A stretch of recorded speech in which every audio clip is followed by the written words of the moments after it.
Alright, y'all, listen, man. There's so much I want to talk about today for y'all, but we got to separate some of these videos because so much has been going on in the NBA. We got health and safety protocols, we got COVID protocols, we got Kyrie returning, and both those videos are going to be separate videos for another time. But today, I want to specifically talk about one team and one team in general. They didn't really play today, specifically, and today had not that many good slated games, but there's one game I do want to talk about. But it's the Washington Wizards, bro. They have been so bad recently that they're starting to prove me right. I know at the beginning of the season, they were proving me wrong at first. They started off 10-3. They started off so hot. Dinwiddie was going crazy. We were talking about Kuzma and Montrezl Harrell and Kentavious Caldwell-Pope all getting, the recognition they deserve and getting out of the spotlight and getting out of LeBron and the Lakers spotlight and actually playing for themselves and actually playing very, very good, to them playing horrible, to Dinwiddie not looking healthy at all. That's one of the reasons why, and I'm gonna get to that later.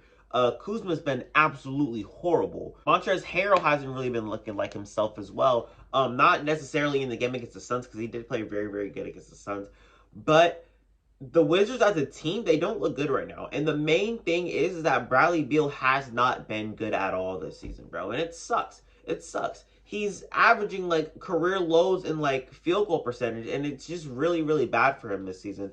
But I do want to start off by talking about Spencer Dinwiddie and him looking not healthy at all. I mean, he doesn't play back-to-backs. I have been watching a bunch of Wizards games this season, solely because they start off so amazing. So, you know what? I was like, you know what? I'm going to tune into them. They're one of my favorite teams to watch in the league. But now they're one of my least favorite teams to watch in the league, only because they've been so bad. They're like 2-8 in their last 10. And the only game, they're on like a really, really bad losing streak. And they would be on like a 7-8 game losing streak right now if they didn't lose, or if they didn't beat the Pistons in overtime. That is the damn Pistons. I mean, come on. Like, they're 4-23 right now. It's the damn Pistons, bro. But the Wizards as a team have been terrible, and Spencer Dinwiddie is at fault for that. I'm gonna need this man to sit out if he's not healthy, because he's been looking horrible, bro. He's been looking horrible. I don't know what it is. He can't get to the paint the way that he does. His defense has been very, very lackluster. It doesn't look like he's, Spencer Dinwiddie on that court. He looks like a shell of his former self. And I'm pretty sure that he's not 100%. I'm pretty sure that his injury that he was dealing with last season is still there. And I think he needs to recover. I mean, he's not playing back-to-backs right now. And to be honest, just sit out. Just sit out. Your team is losing games because you're playing. And I just need him to just, sit out. I think his injury is still, like, bothering him a little bit. So obviously you need to nurse your health. Your health always comes first when it comes to basketball. It's your job at this point. But the thing is, if you can't perform well during your job, sit out so you can perform well. You feel what I'm saying? Spencer Dinwiddie has not been good. I really wish that he was the Spencer Dinwiddie that we saw at the beginning of the season. The Dinwiddie that was hitting game winners and hitting daggers, having 25-point nights, having 20-point nights almost every single night, contributing to the team's success. But now he's just contributing to the team's unsuccess or some shit like that. I don't even know. But the next person I want to talk about is Kyle Kuzma. He has been stinking up the joint. I can't even lie. He has been stinking up the joint. I know we were just talking about Kyle Kuzma, and maybe it was because he was on the Lakers. Maybe it's because he was in LeBron's shadow. Maybe he needs to have more freedom with the basketball. He needs to have more touches to be, the NBA player that he was destined to be. I'm here to tell y'all right now that that is not the case at all. Kyle Kuzma has been stinking up the joint. And I saw something funny because StatMuse keeps posting this shit on Twitter. I think it's hilarious as hell. He had this one outfit that was god awful, bro. I'm talking about god awful. He had like this pink sweater on that was way too big for him, and his arms, he was like doing like this type shit. I don't know what the hell he was doing, bro.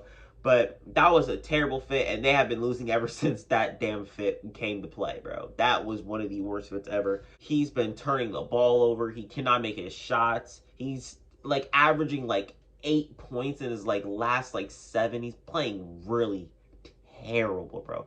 And it sucks because I obviously want Kuzma to play good. Like I'm not gonna lie, I'm a Kuzma fan. I want him to play good, but he's been playing horrible, bro. He did have this one.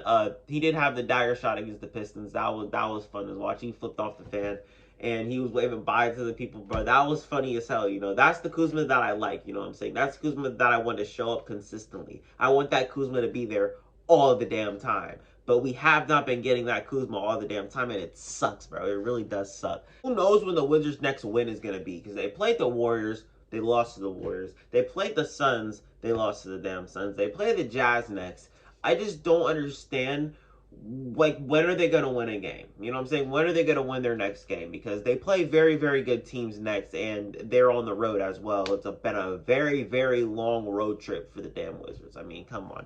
They were actually looking pretty good against the Suns. I was watching that game the other night. I wanted to make this video yesterday, but I couldn't.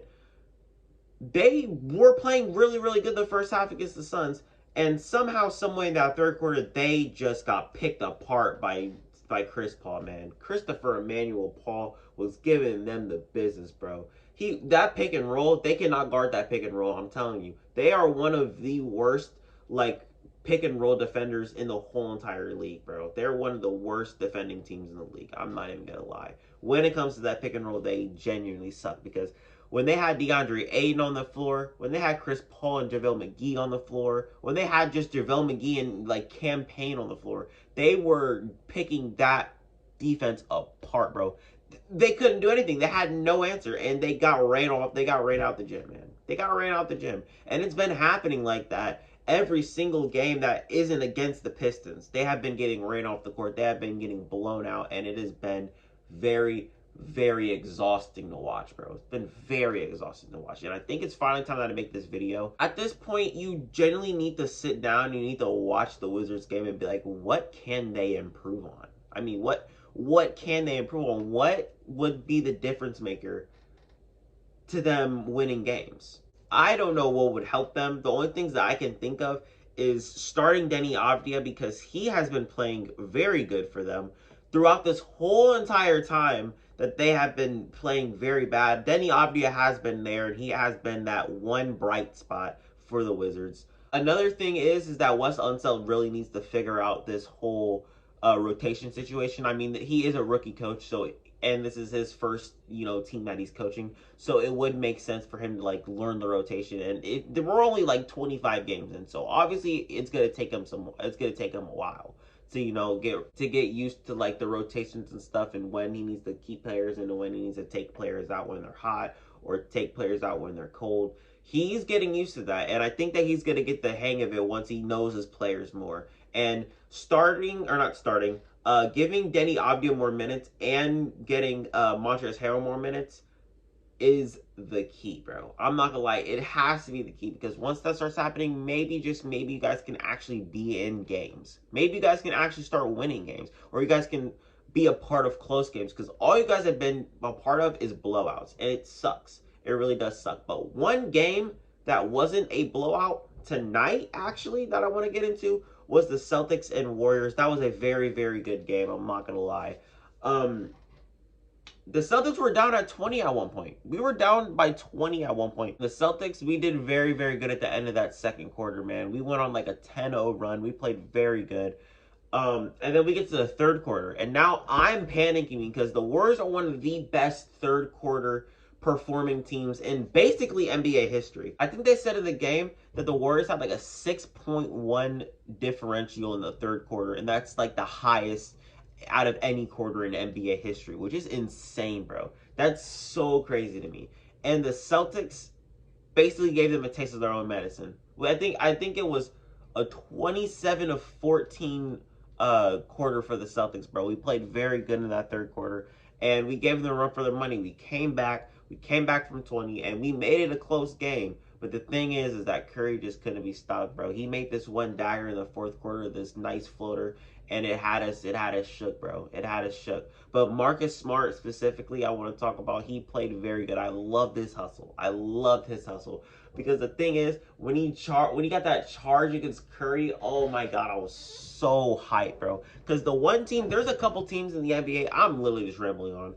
There's a couple teams in the NBA that I do not like losing to, specifically as a Celtics fan. I don't know why. It's just been like that since I started watching basketball. And the Warriors is one of those teams.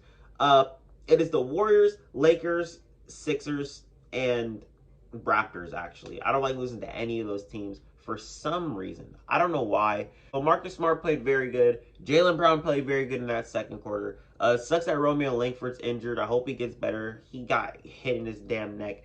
Naismith was missing wide open shots, but I loved his hustle. I loved his hustle as well. Pritchard didn't really make an impact in the game. Freedom didn't really make an impact in the game.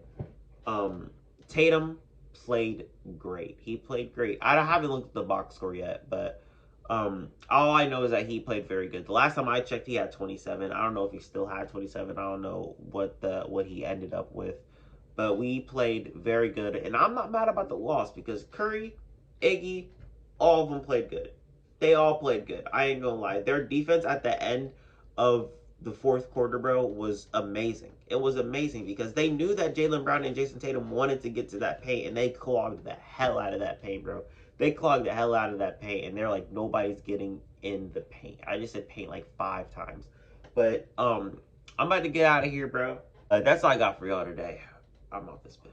Give Danny Avdia more minutes.